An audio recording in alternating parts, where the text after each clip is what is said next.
Hello everyone, hope everyone can hear me okay and things are coming through nice and clear and everyone can see everything okay. Yes, and welcome to our new weekly live show. This is question time, and this was, if you don't know, the goal that we had on the latest Patreon goal. If we hit 400 patrons, I would do this new show every single week where you guys can come along and ask any question you like about games development, Unreal Engine 4, well, anything you really like, really, I don't mind. So, if this is your first time here, you can ask any question you like in chat, and if I see it, I can catch it. I'll try and answer it as best as I can. If I don't catch it, I'll miss it, just post it again, and I'll try and catch it a second time, third time round, whatever it may be. Hello everyone in chat. I can see we've got quite a few people. We've got Ian, hello Shimaro, hello Alakaram, John Smith. Hello everyone. So we plan to do an hour every Wednesday, and it's dedicated question time for every week. Okay, so this is your chance to get answers to questions that have been bugging you all week. So let's get started. So I can see EECL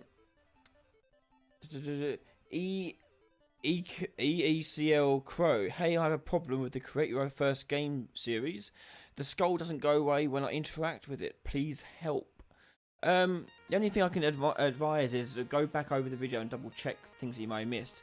The most common thing if it doesn't go away is the destroy actor hasn't gone away. So check the destroy actor is correct. And that's in there plugged in correctly and is being called correctly. Other than that, without seeing it's hard to say, apart from just re-watch that video and see what you can get. But if it isn't going away, that's probably it. Okay, something's wrong with your destroy actor, not being called, targeting the wrong thing, whatever it may be. Adrian Rezi, any advice for getting a UE4 job? I assume you mean like a game studio. Work on a portfolio, that's number one. Try to get proficient enough where you can show off a playable demo. If you can, get familiar with C++ or C# or some programming language, and that'll help you get the foot in the door, really. But take a note of what they're asking for. You can. My advice whenever applying for jobs are, and you look at the requirements, and it's going to be very rare that you're going to hit all the requirements that they want. But if you hit, say, 70% of the requirements they have, apply for it. Chances are a lot of stuff you can pick up on the job or be trained in it, so it's not too bad. But the worst you'll get is no. So put your name out there, put yourself out there. But the thing that's going to get you that job is a portfolio, a strong one. So get playable demos up on itch or on your own website where people can download them or play them in browser, whatever it may be. And yeah, make stuff. It's a cliche to say, but make stuff.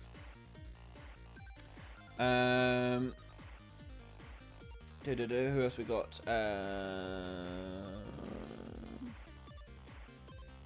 The Sir FM Luna Rodriguez.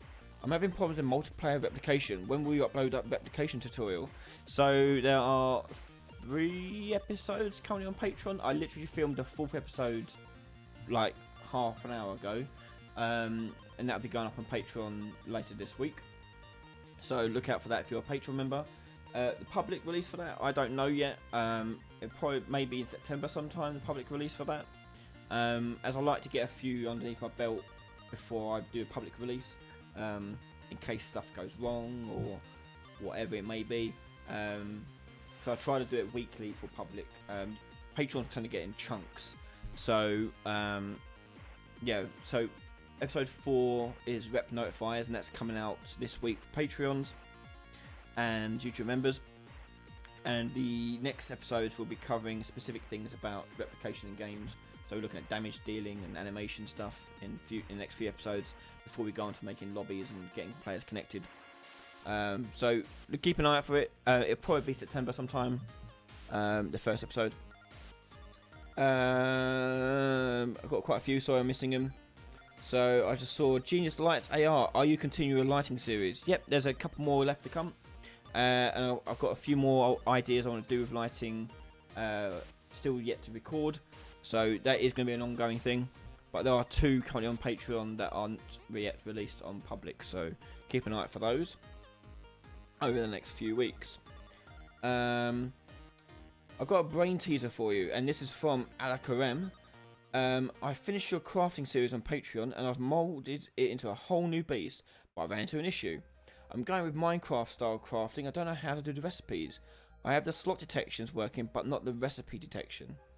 Okay, so before, back in the old days, before I was using Unreal Engine 4, I used to write Minecraft plugins and add-ons and mods. And the way Minecraft does it is through an array. It's an array of 3 values, and it's 3 arrays nested. Okay, so you got rows, and the way it appears to work is each number in each array slot is the item ID, and if it detects there's nothing in it, so it's a null value, then it can assume that it could be in the left or right or center position. It doesn't really matter. It's hard to explain without visual aid, but yeah, so the way Minecraft does it, I haven't done it in Unreal before, but in the way Minecraft does it, the way I've seen it is it's an array, it's 3 arrays nested, and the arrays are 3 floats or 3 integers long. Okay, so they're 3 integers in each array. That's the way they do it, and then you just check the numbers against each other. I'll have to look into it a bit more in Unreal and see if there's a good way of doing it. Ian, hey, I'm working on a game, and there's a part of it where you buy stuff and you spend money. I have it to cut money from you when you exit a trigger, and it only works on my character, not my car. I don't know. The blueprint casts the character when I leave and works, but with another actor it doesn't cast right. It's very confusing. So hang on. Okay, so when you're casting to the character, obviously if you're in the car, your car is not your character, it's something else. So the way you want to do it, if you're going to find yourself changing, if you want your money to persist based on, regardless of what you're possessing, so if you're switching from character to car and you can still purchase whilst in the car, things like that, you want to keep all that information somewhere else. Maybe on the player controller, for example. You only want to keep the data on the character or the actual actor itself if you're not changing possession. Right, if you're getting into a car, you're changing possession, therefore the cast is not going to work. So keep it on the player controller. Then you can cast the player controller.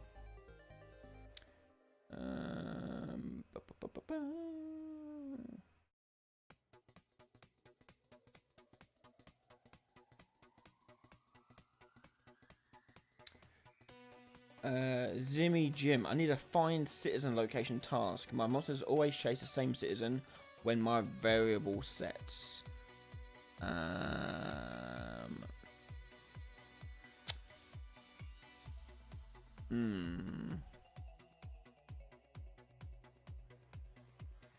Where it's hard to know without looking at your task there, Zimmy Jim.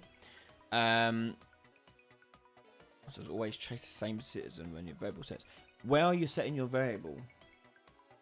Where are you doing the calculation or finding out where the nearest one is? Is it on the task itself?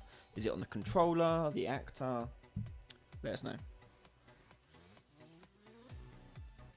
Alex under animations, looking forward to teaching again. Yeah, it's gonna be weird because it's been so long, but because I've been doing this, it's not much different really from what you see I'm doing now. So it's it'd be good to get back in the classroom. We're not fully into classroom yet because of obviously social distancing stuff, but it'd be good to get back in and talk to students again. That's the best bit of the job, is interacting with students.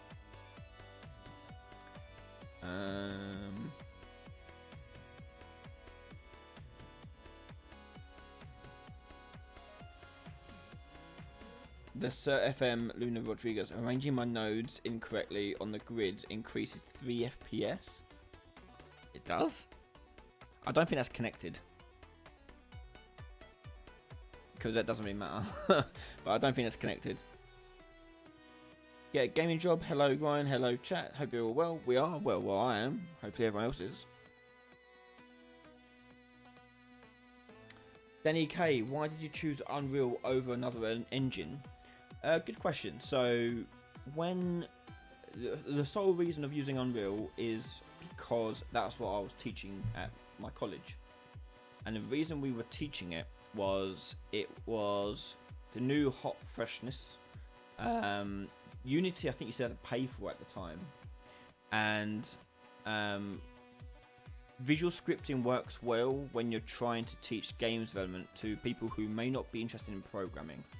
So those who are more like artists can still do programming with blueprints. It doesn't go right over their head. Obviously that was quite a while ago, and it's just stuck with it really. But yeah, and that's it really. That's kind of the only reason.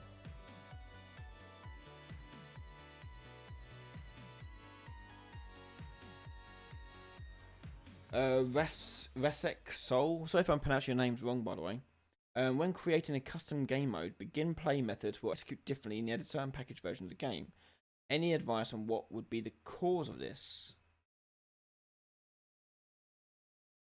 In what way do you mean differently? Let me know.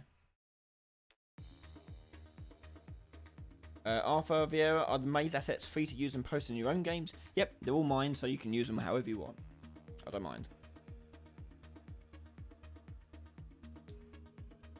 Vince Carter, hi Ryan, my question is, what are the things you need or would use C++ for? So, in Unreal, blueprints are exposed functions from C++. So, in C++, you can code whatever you want in C++. You can mess about with the engine, you can change things in the engine however you like. And you can also expose functions that aren't actually exposed currently to blueprints. Now, that's when you would want to use C++, is when you want to do something that is a bit more efficient or require less processing or changes the rendering somehow. Anything that you're kind of tweaking and you bring forward into blueprints, and you want to bring it forward in blueprints because typically you want to then be able to tweak it and change it quickly without having to load up the source files and recompile it and things like that. But if it's exposed to blueprint, it makes it really simple and really quick to design your own levels. So it takes a while to understand exactly when and where you want to use C++, but typically, like there's not barely any difference now in performance. Okay, it's not much in it whatsoever. So don't let that be a factor in what you do. You want to use both combined. C++, you like, for instance, there are some functions that I want in Unreal in blueprint form that aren't. For example, a lot of HTTP protocols aren't in blueprint. Well, at least I haven't looked recently, but they weren't a while ago anyway. So if I want to do a HTTP protocol that I post, for example, or get, I can't do that in blueprint. I have to go into C++ to create a C++ function and then probably expose that to blueprint and then use it like that. And I may want to do that. You do a HTTP call because you want to post to a website or a server or something like that, and you can do that through HTTP. So if you're doing something like a contact form, you can do that through HTTP. So that's one thing I would do.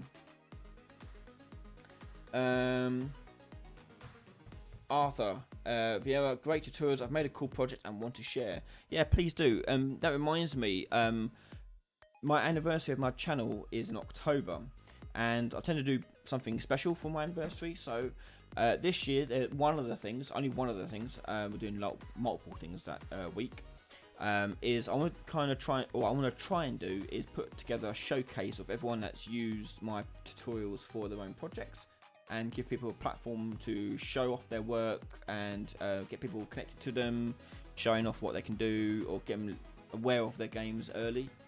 So if that's the case, please take video clips and email them to me through my support@ryanlady.com email address. So send me a video clip along with your name or studio name, game name, whatever it may be, and links of things that you want me to display, like maybe a Twitter link, could be a web page, whatever it may be. That'd be really great. And hopefully it'll be something we get enough people coming in and we can do like a showcase. It'd be really fun to do a showcase and show people, show the world what you've been working on. And it'd be interesting to see how you've been using my tutorials. That's one thing I don't get to see, because that's one thing that's different between working here and working on a classroom with students, is with classroom students I get to see the end result, whereas here I don't get to see nothing. And that's a shame, because I like seeing what people do with stuff. So I'm intrigued to see what you guys come up with.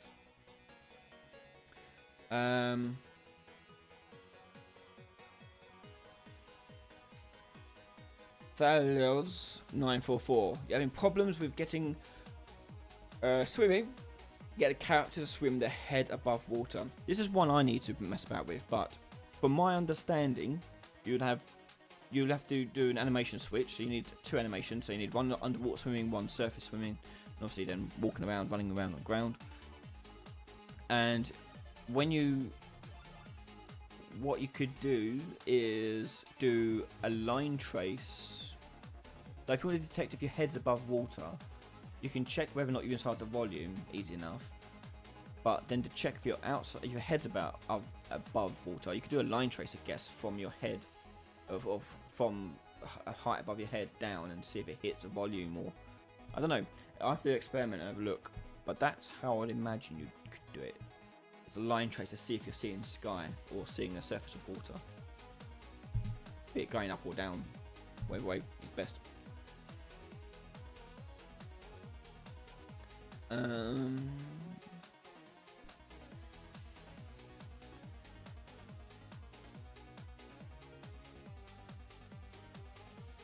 Go.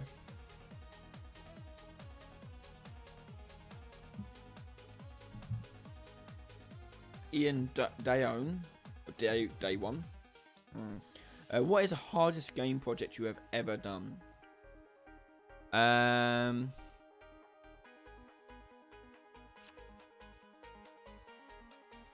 Hardest one I've ever done.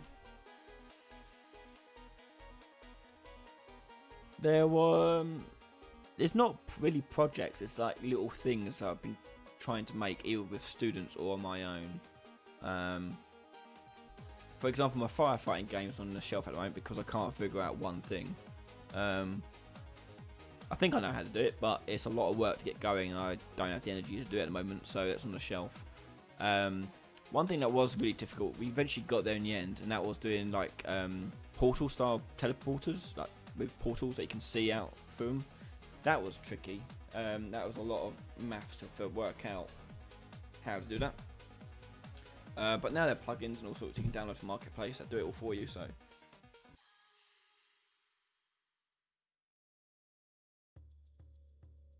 the Sir FM Luna Rodriguez. Why does it give me a mental tick every time I see that someone does not arrange their nodes in the video? That's called OCD. It happens to me as well.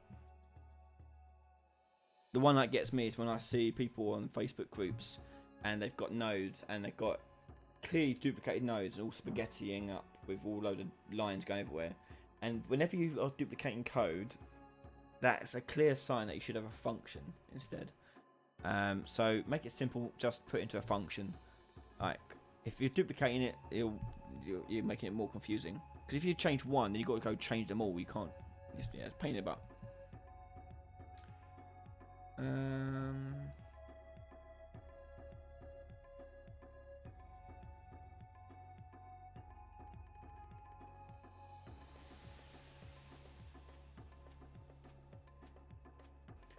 Get a gaming job, Ryan, no question, but I wanted to say that I really like the snack size videos. Thank you very much. They are really nice when I need to learn more about something specific while not buried in another tutorial. And that's the point. Yeah, that's what I want to do. I want to make sort of documentation style videos of aspects of how to use something. At the moment, I'm sort of a widget binge at the moment, making a lot of widget based ones. Because that seems to be one that people often, like when I get sent projects or get to view people's projects, widgets are usually the ones that are broken or done poorly. So I'm trying to build as many snack size videos to help people build understanding of widgets a lot more. So that's what we're working on at the moment. But yeah, thank you. I'm glad you like them.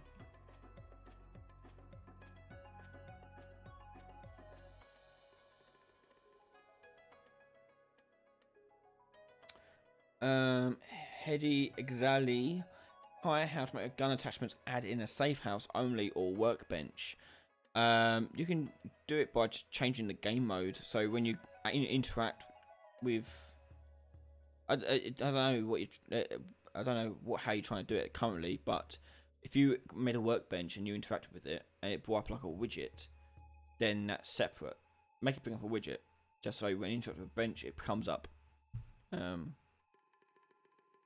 Or if the menu, if you're doing a menu-based one, but you only want the menu to show up if you're inside of a house, that house should have a volume in it. And then when you go into your menu, you check if you are inside a editing volume. If you're inside the editing volume, then you can edit your gun.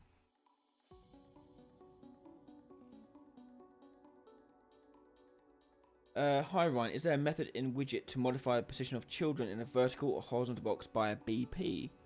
Yeah. So, well, kind of, yes. So, if I go into a widget blueprint here, let's just delete what I've got here because that's not relevant. That's from another video. So, a horizontal box, for example.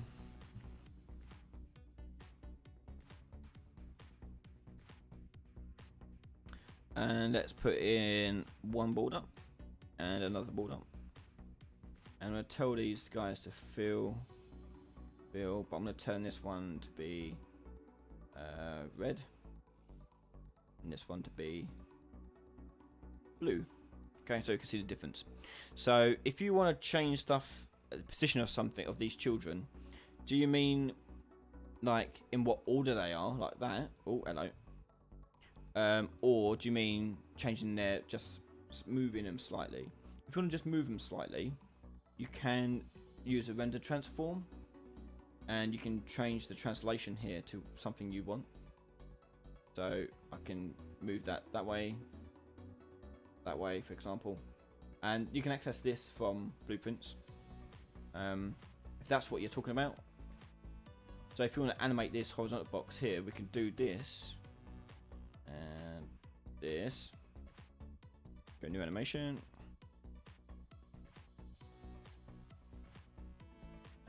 We do track border.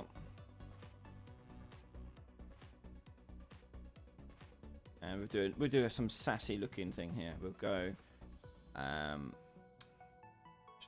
transform, and we'll go after 1 second. We'll set that to be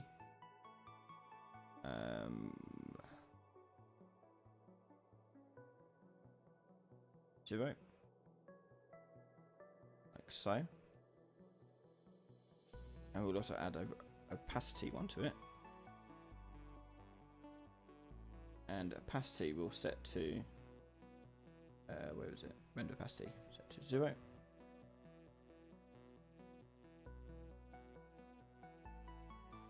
So that fades in like so. And then you could do the same thing for the other border. So set that border.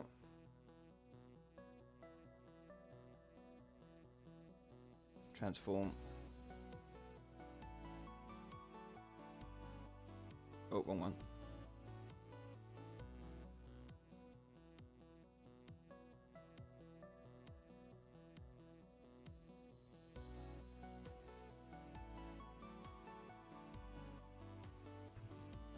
Do that. And then add the opacity one.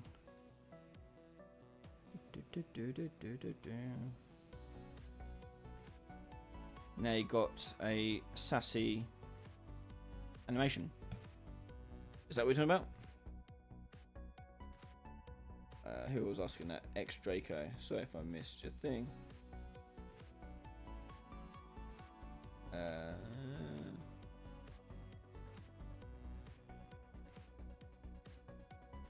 Let me know if that's what you're talking about, like that positioning.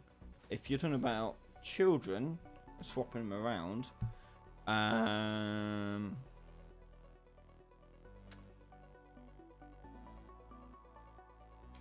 guess you could,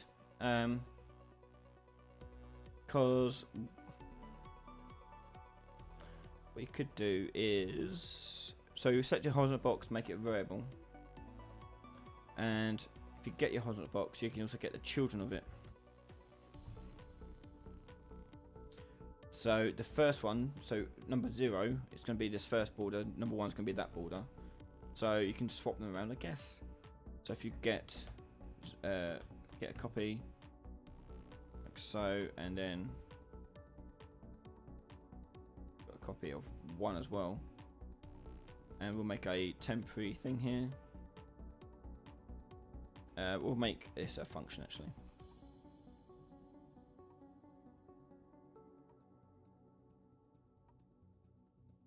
So we get all the children. We're going to store this one as a local variable. First position. So you want to store it because you need access to it later. So we're going to store these first of all. Second position.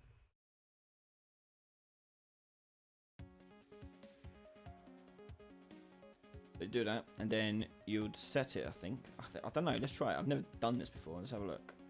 I'll get this now and do set. Get all children. Set array element. So index 0 is going to be the second position now, and then we're going to set array element. Index 1, and that'd be the first position. I think. I don't know. I don't know if that'll work or not. So if we do that on, we'll make a button so we can push a button to do it. Button.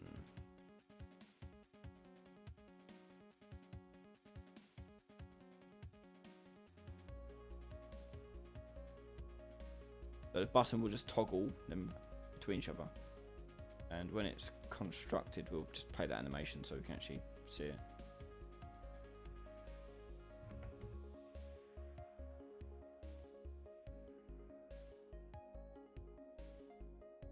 I don't know if this has been added to the screen or not, or no, we haven't. Let's just add it to the screen.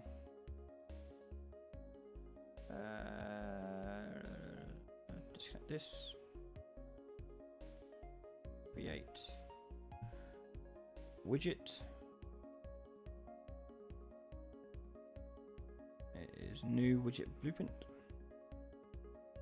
Add to viewport. And I need to tell my player controller the UI stuff. Set input mode. Set show mouse cursor. So Xdraco, let's see if this works. So there's animation. If I click this button, nah, it don't. I'm not too sure how you would swap the children around.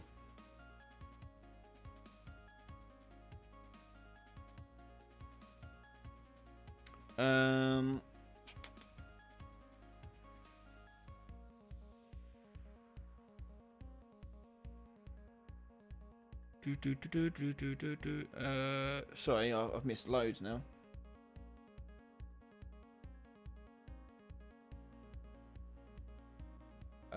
Say apologies if I do miss your question. We are getting loads of questions coming through now. So oh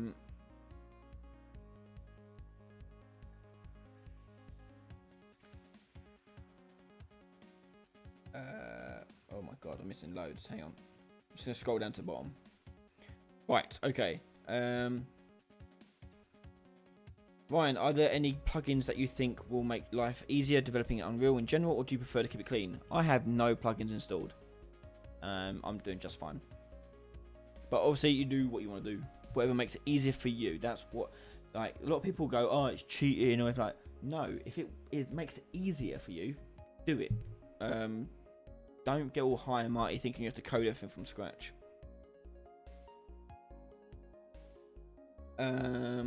Native Black, your one-on-one patron tier, is it once a week, or how long is the session? It's typically, if you know those tiers, one-on-one is typically a monthly session, and they are about an hour and a half to 2 hours long, and they are recorded, and all project files are given to you, and the recordings and the project files are yours to keep forever. That's what my one-to-ones are like for patrons. You just once you become a patron at that tier, you just message me and tell me when you want it, and I'll book you into my calendar. And if I've got a slot, and we'll work together and get that together. That's how it works. Some people have asked for more regular one-to-ones. In that case, I have done and currently do private one-to-one sessions. If that's the case, just message me in private, and we'll discuss what's the best way forward for that, and if I can actually help you. I'm quite upfront, and if I can't help you, I won't take your money and try and help you. I'll say that I can't help you and tell you where to go next. I had someone message me this week saying how much to pay you to do XYZ things. I said, honestly, mate, you could just buy a plugin with the money you would be wasting on me. So just buy the plugin. It'll save you a lot of time and a lot of money probably. So go ahead and do that. And yeah, so like, I'm happy to turn down a paycheck if it helps you.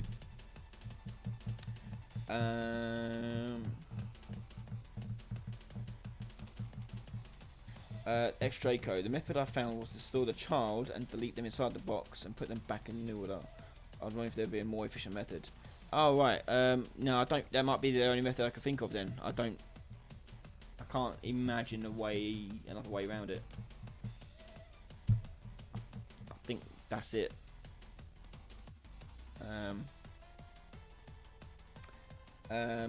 Wasim Haji finally saw my face. You're welcome.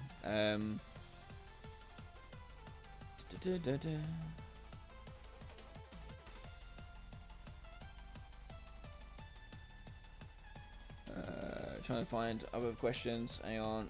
Hello nearby. Stephen Collins. Hey, just wanted to mention I've been following YouTube tutorials for a bit and I really enjoy your pace and detailed explanations. Thanks. Glad you enjoy them. Hedy Exali. Thank you, and if you could make a tutorial about Niagara, it would be cool. It is going to be coming. I keep meaning to sit down and do more Niagara stuff, and I keep getting distracted. I will do it, I promise. Braveheart, will there be any C++ tutorials? Eventually, yes. My advice with C++ is always the same. Learn C++ normally, like normal bulk standard C++ first, and then tackle Unreal Engine 4.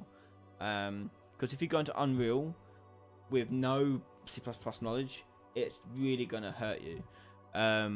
Learn C++ normally first, how to do normal C++ and how it works. Then you'll have a much easier time when you start going to the source base. So that's always my advice when it comes to C++. Learn it first, and then you can worry about Unreal Engine 4. And by that point, you should be alright. But I do intend to do some videos on it at some point. There's no ETA on it whatsoever, as I'm swamped with blueprint requests and series. Yeah, too much.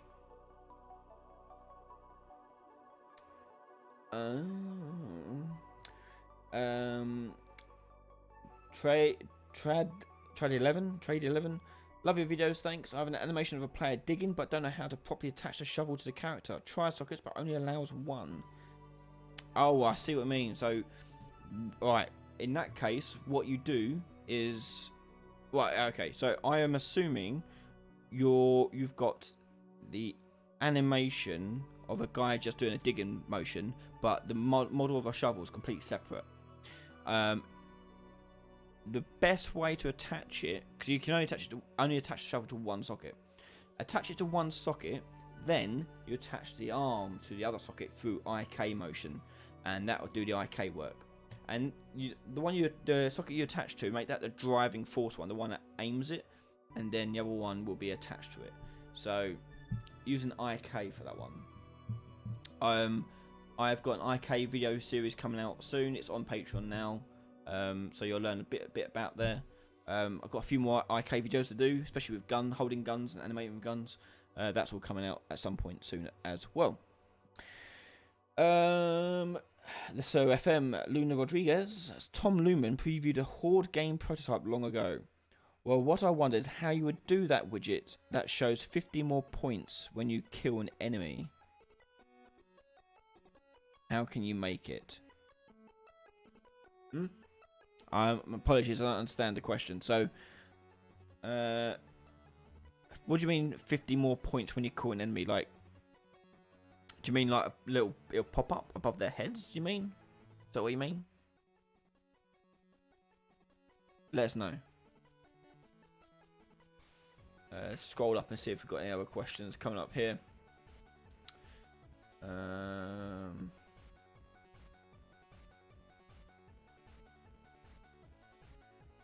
Rory Long, hey, I've just finished your inventory series and you missed parts like how to open and close inventory, which I figured out, but I couldn't close inventory when I changed to UI mode.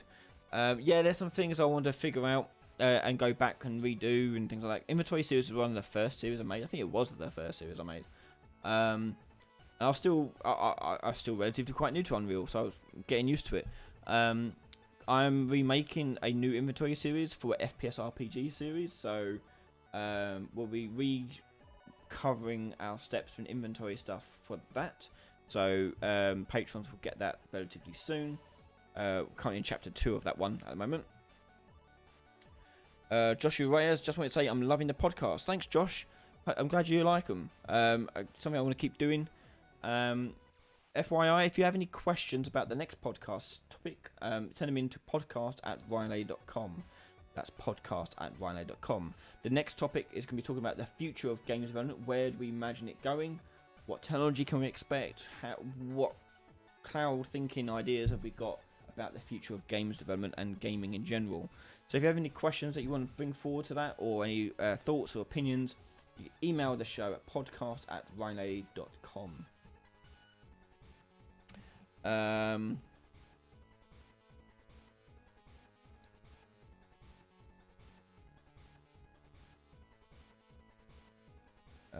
Is it possible to load an external image from local storage, say for a profile image, via blueprints? Yeah, I believe so.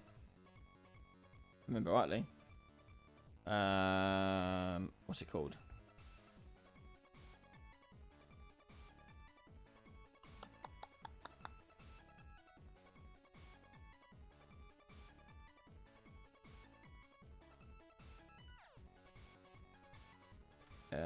It is, yeah.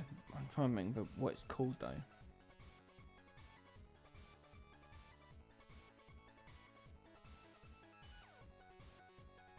So you got download image,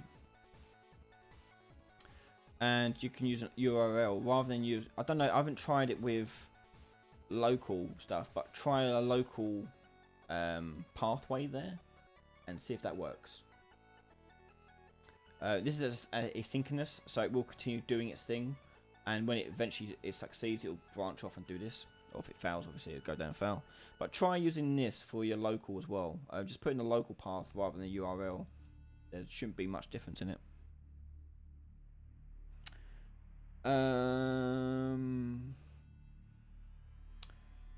James Jocelyn, hi, will your new inventory system integrate well with a shopping system? Trying to integrate the old inventory system with your shopping system at the moment. So the FPS RPG series, the idea behind it is that we're taking all those various systems and series, and taking those lessons and putting them together into one project and showing how we can achieve all the same goals but coherently. The reason why originally all the series have different sort of approaches is because I wanted to show there's loads of ways of doing things like inventory and things like that, so you guys can experience different ways of doing it. So the FPS RPG series is a way to show the unification of that, how you can show those things working together. You saw a little bit with the shopkeeper series, where you saw a whole new inventory merge in with a shopkeeper. So it's not too different. I always design these systems to be separate entities, so I don't have to be so entwined with each other. But obviously they do have ties to each other where they can link up and activate each other's functions, things like that. But yes, so the FPS RPG series will be showing these things combined. There's a spider on my camera. Hang on. Get out. There you go.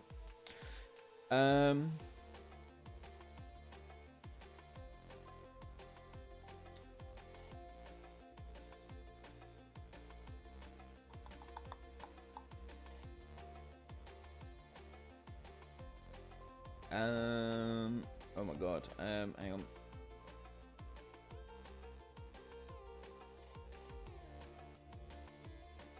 So, Fee Nosy, what are you creating?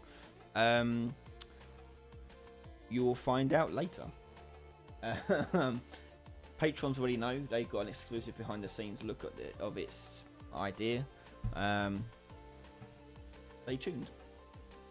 It's a long way off yet, so don't hold your breath for it. Like the release of the game, I mean.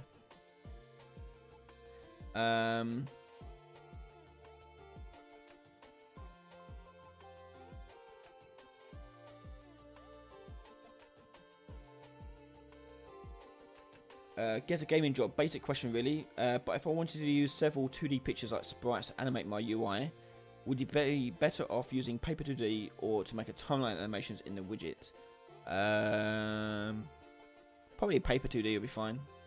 That's actually why it wouldn't be. If you can't do it through timeline, yeah, do it through material and Paper 2D. Should be fine. Oh, okay, that's a shame, Fish Tank. Shame that doesn't work.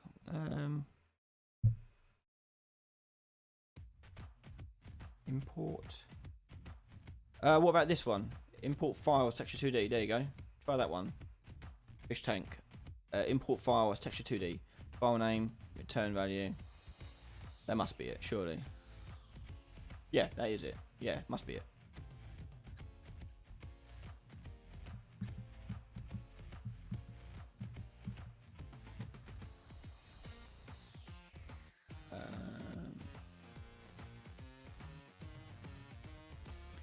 Rory Long, yes. Finished the equipment series and couldn't close inventory after you opened it. That's because you set the input mode into UI mode.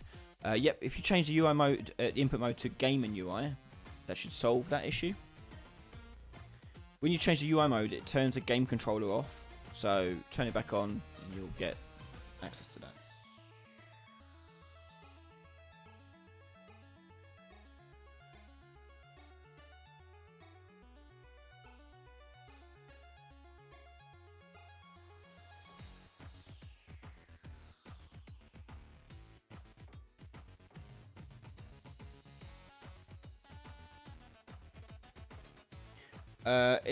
David Murray, in the Cascade video for the Fireball in the Ability series, where did you get the flat rounded hex asset? I'm not really sure what type of asset is it.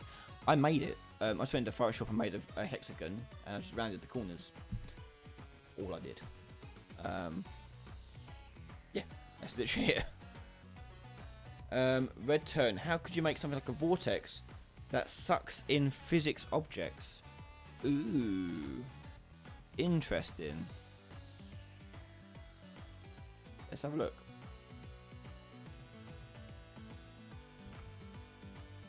How would you do this? You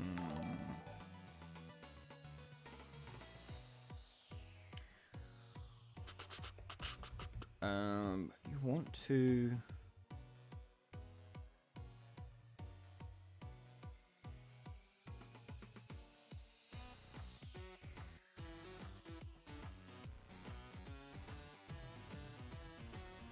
just look at the physics section.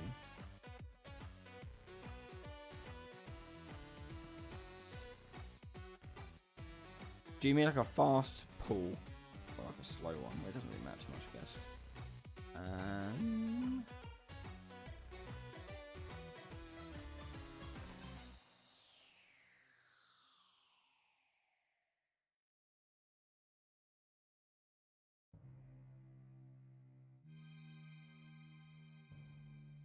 Tick.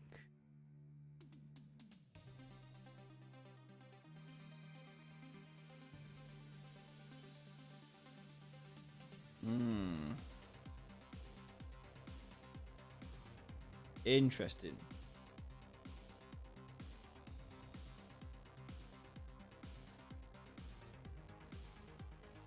I'm certain you'd have to use this, and your target would be each of the individual things. So,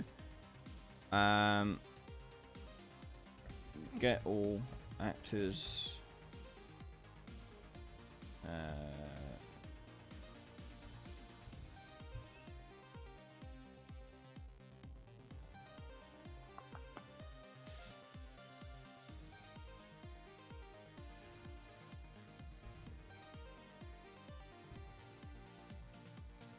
I don't know. Actors of class. That's not Q. What do they call it in here? It's just an Q. That mesh actor. Okay.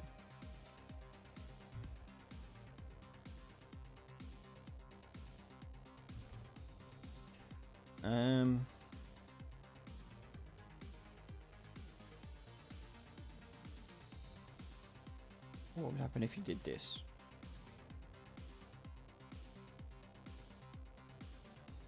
And the force, the difference is you want it to go inwards, not outwards. So the force at location would be this actor's location. So get actor location.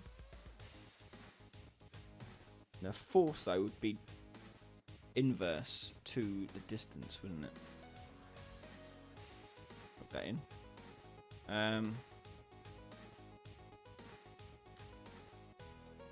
Okay. I don't know. This might have a performance issue, but we'll see. Get actor location, and you want the forward vector in reverse. So I'm gonna get direction from that to this. And let's just see what this does. It may crash. It may. I don't know. Let's have a look. I forgot we had the UI stuff. Oh, mobility.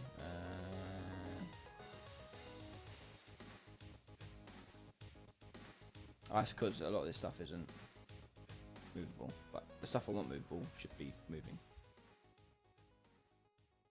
Let's do a check then for this.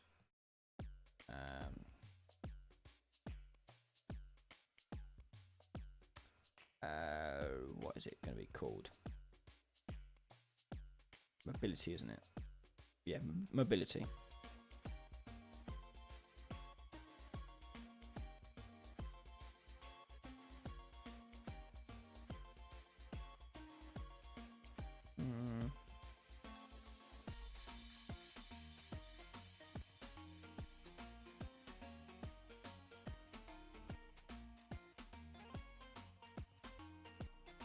Can you set mobility, but you can't get it? Weird.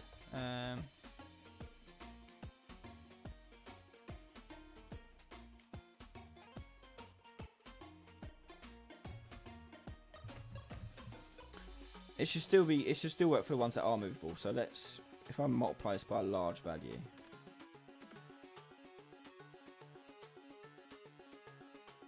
Like, say 1 million.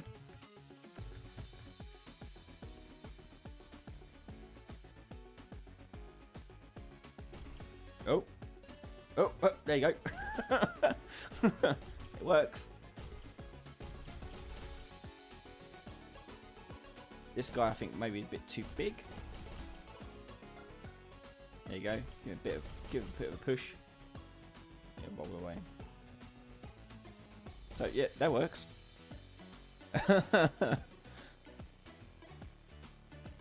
Ooh, I can't really ask for that now.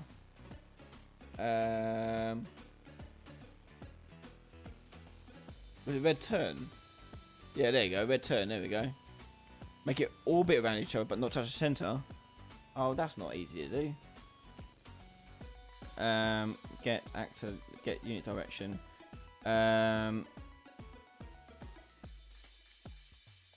Okay, we'll rotate vector by 90. I don't know if this is going to work at all. Nope, it's all going wrong. Kind of. I don't know what's going on there. That's kind of it, red tone. We're doing something.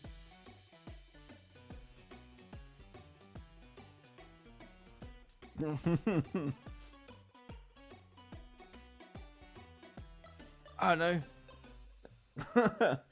Got a sort of black hole type thing.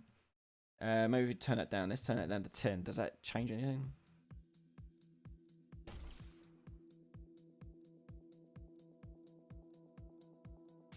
Not really. Yeah, so it has to be kind of like 90 degrees, so they go off at the right vector, not the forward vector. This currently is the unit direction of going forwards, so you rotate by 90 degrees to get the right or left, whatever it may be, vector, and obviously times by our strength there. Yeah, there you go. Kind of working. It's because they're all bouncing off each other as well, which doesn't help, and they're obviously spinning.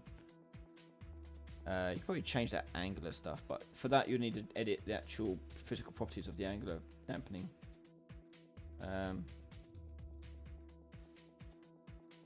If we say set angular dampening, I don't know what value you'd have to put in here though. We'll try a very high one. We'll try 100 for first, and if not, try higher. So yeah, there you go. So they're not going to be spinning as much. That's what angular dampening does. But it does mean they take a bit longer to push and roll around. And because they're hitting these walls, let's take these walls out.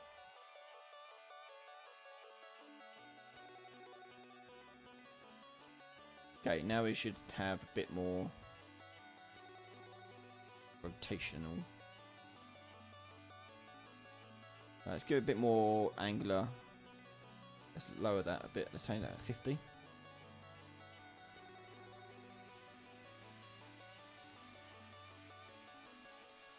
Not too bad. What do you think of that?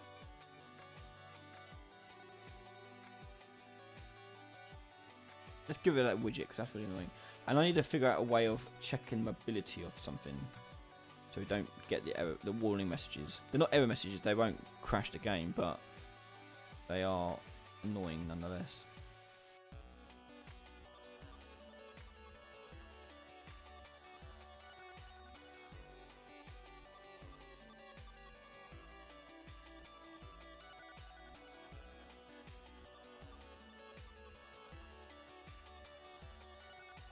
So you're happy with that red turn? Oh, looks like you are. Well done. Good. I'm glad you enjoyed it. Now I need upward movement. Yeah, if you want to add upward movement, that's not too hard either. So on the vortex here, when we are getting unit vector here, if we take this out and multiply this first of all, in the Z by, oh no, not multiply, add it, sorry. Add in the Z, I don't know, 0.001. It has to be quite low because we multiply it by 1,000,000, don't forget. This may go horribly wrong. We've got a little bit of upward movement. Let's 0.1.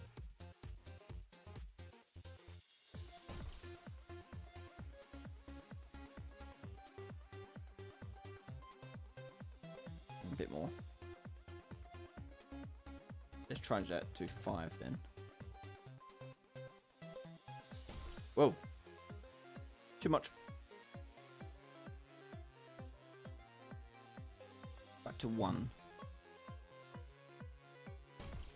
There you go.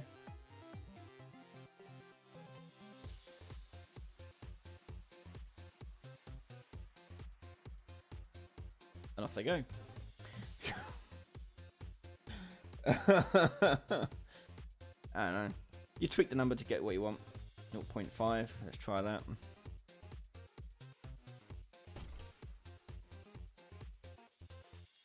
Instant hurricane.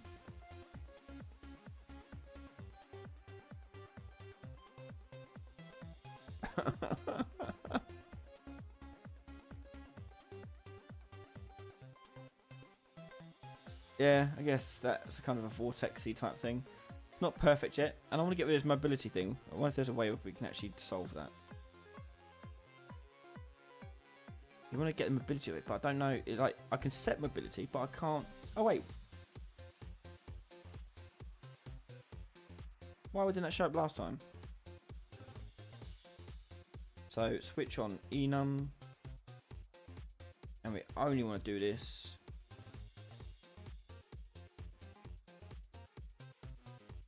if it is movable. There you go. Now we don't get that warning message anymore. Off they go. Remember, these big guys are also affected by it. It's just that they're heavy. And because these are physical objects, you could technically try and ride one. But, I mean, we could.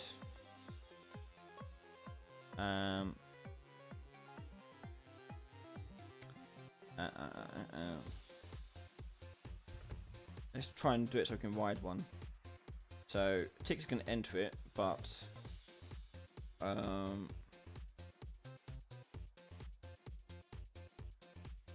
no. How are we going to do this?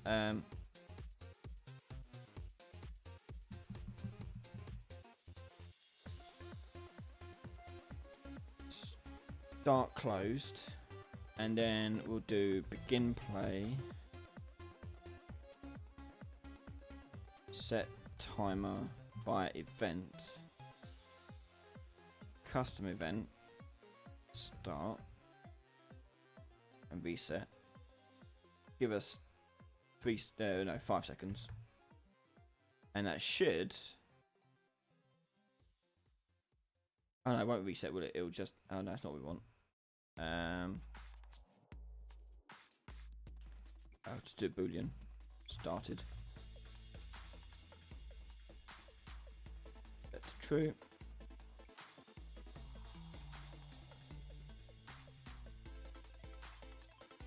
So the tick is only going to do this if this is true. Right, so just give me a little bit of time to jump onto one. Off he goes. Whee! I don't know, we're just having fun there. There you go. I think we've done enough there. A return. A lot of people are now asking about the vortex stuff now. If you had a shark mesh, you could do a Sharknado. Yep, totally could. What would the vortex be like with loads of smaller objects? Let's try it. So I'm going to scale this down. Now, smaller objects also mean they have smaller mass. So if I duplicate this out a few times and then select, oh,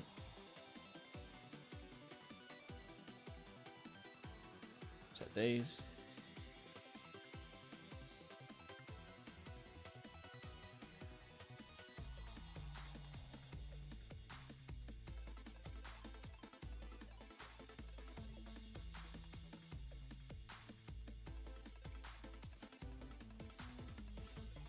Right, so we've got a fair number there. So in 5 seconds it'll trigger. Remember they're smaller mass, so they'll go flying a lot more. Which they have done. That's when you can mess about with their strength. So with the vortex we can get the mass of the object, I guess. So get mass. If that's 1,000,000, and these cubes are quite cool to run around in. What have they got? 442. So, and this is how much smaller? That 3 times smaller than this. Right, okay, so 37 mass. I don't know, get mass, we'll multiply that by float and do, I don't know, get a calculator out. 1 million divided by, what was it, 400 roughly? 2,500. So if I do 2,500 and then plug that into there, it should now give different speed based on the mass. There you go. Well, this is the hours of fun, isn't it? Wait, welcome. So today in question time we figured out how to make a hovercon vortex. This is not holding up quite well as well. We've got loads of objects still simulating around. We could obviously optimize this a little bit by using instance vertices and things like that.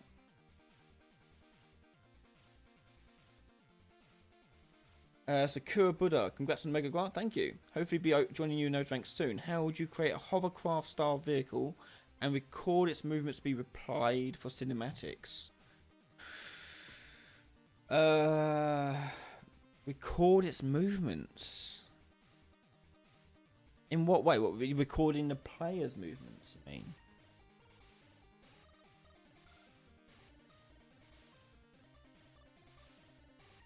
We lost all the blocks. Yeah, lost all the blocks. Let's turn that down a little bit. Let's go 2,000 instead.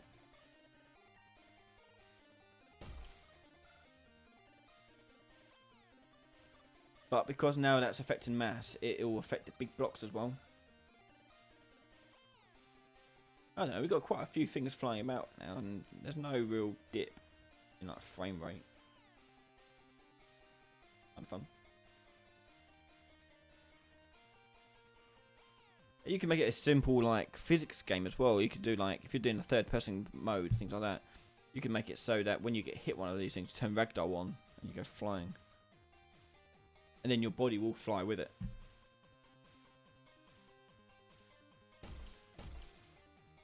But let's actually test that. I know we're over time, but let's have a look. Just going to import. I'm going to add the animation. Where's the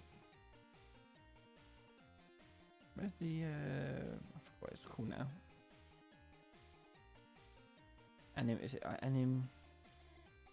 How do they call it? Oh, animation start pack. There we go. I did the question time.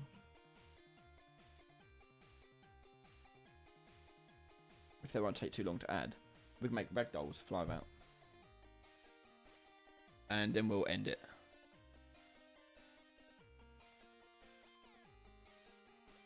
A vortex sucks things up and around and then down into its eye. How would you do that?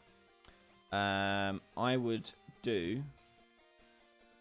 So the vortex at the moment is on a tick applying this force to all the things around it. But if you also got, let's say capsule collision, and change the height of it by a lot. Okay, and that's your eye. Make it so we can actually see it. And what we can do is do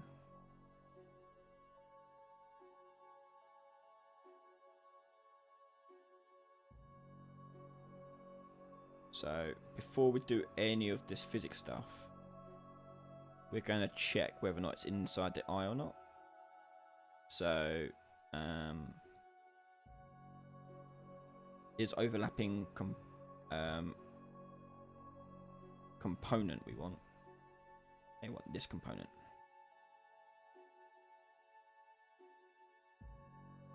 And we only want to do this if it's false. So now if they... Oh, that's a bit too small, isn't it?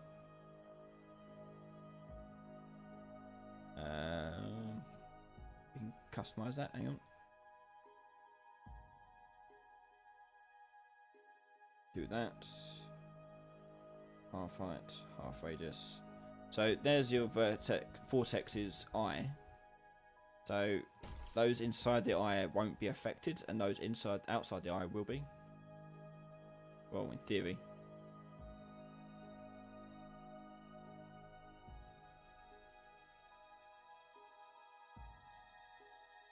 Did that work? I don't think that worked. These guys shouldn't have been affected.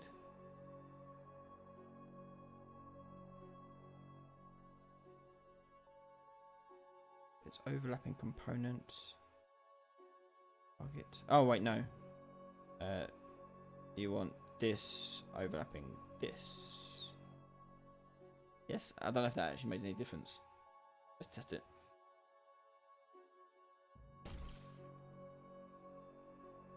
No. The logic makes sense. I don't understand why it wouldn't. What will...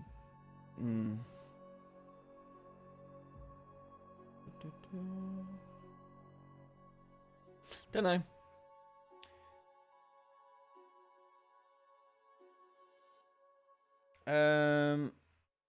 Red turn. How could you optimize it so it's not on a tick? I'm guessing that's meant to say. Maybe do it on pick and overlap. It has to be on tick because it has to constantly apply a force to it. It's constantly pushing it. So you need that to be on a tick. If you did it just an overlap, it would just push it once, and I'm pretty sure that's all it would do. I can show you. So rather than do that there, we just drag that there. So this should only play it once because the timer has stopped. There you go, done it. Moved a little bit. So yeah, it has to be constantly pushing it.